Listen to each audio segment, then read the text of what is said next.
అందరికీ నమస్కారం. మనం చిన్ని కథలు చదువుకుంటున్నాం, చిట్టి చిట్టి కథలు. అందులో ఇదొక చిన్న కథ. భగవంతుడు ఎలా మనకి సహాయం చేస్తాడు అని తెలుసుకుంటూ ఉంటాం అన్నమాట. భగవన్ నామం మనకి ఎలా సహాయం చేస్తుంది అని. ఇప్పటికి సరిగ్గా 1500 years బ్యాక్ ఎగో అన్నమాట. అప్పుడు నిజంగా జరిగిన విషయం. ఒక ముసలివాడు ఓం నమో భగవతే వాసుదేవాయ అనే మంత్రాన్ని వల్లివేస్తూ చదువుకుంటూ రిపీటింగ్ చేస్తున్నాడు. అనే మంత్రాన్ని రిపీట్ చేస్తున్నాడు. చాంట్ చేస్తూ గంగా నదీ తీరంలో నడుస్తున్నాడు. చేతిలో జపమాల, మెడలో రుద్రాక్షహారం వేసుకున్నాడు. ఈ నమో భగవతే వాసుదేవాయ అనే మంత్రం చదవటం వలన ఆ వేవ్స్ అంటే తరంగాలు కలిపురుషుడిని తాకాయి. మనం ఎక్కడున్నాం? కలికాలంలో కదా ఉన్నది.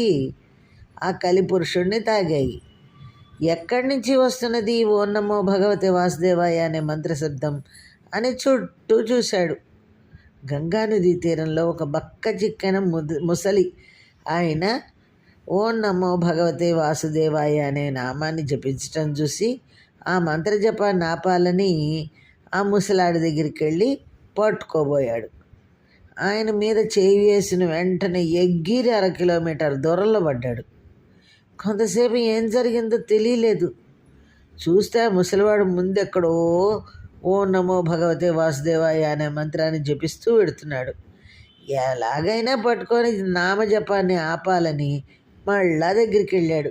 పట్టుకోపోతే ఈసారి యోజనం దూరంలో పడ్డాడు.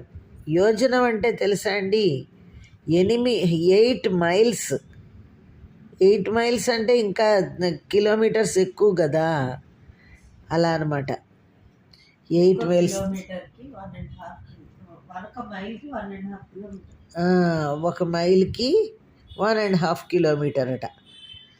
అంత దూరంలో పడ్డాడు. అంటే 8 అంటే చూడండి 12 కిలోమీటర్స్ దూరంలో పడిపోయాడు. ఆ దెబ్బకి కలిపురుషుడు గజ వణికిపోయాడు. చూస్తే బక్క చిక్కి ఉన్నాడు. గట్టిగా గాలి వేస్తే ఎగిరిపోయేలా ఉన్నాడు ఈ ముసలాడు. కానీ పట్టుకుందామంటే నేను ఎక్కడో పడుతున్నాను, ఇదెక్కడి బాధ అనేసి ఈ కలి భగవానుడు ఆలోచిస్తున్నాడు. ఒకవేళ నాకు శక్తి ఏమైనా సన్నగిలిందా? కలియుగం ఆరంభంలో కృష్ణుడు వలన నా రాక ఆలస్యమైంది. ఇదేమైనా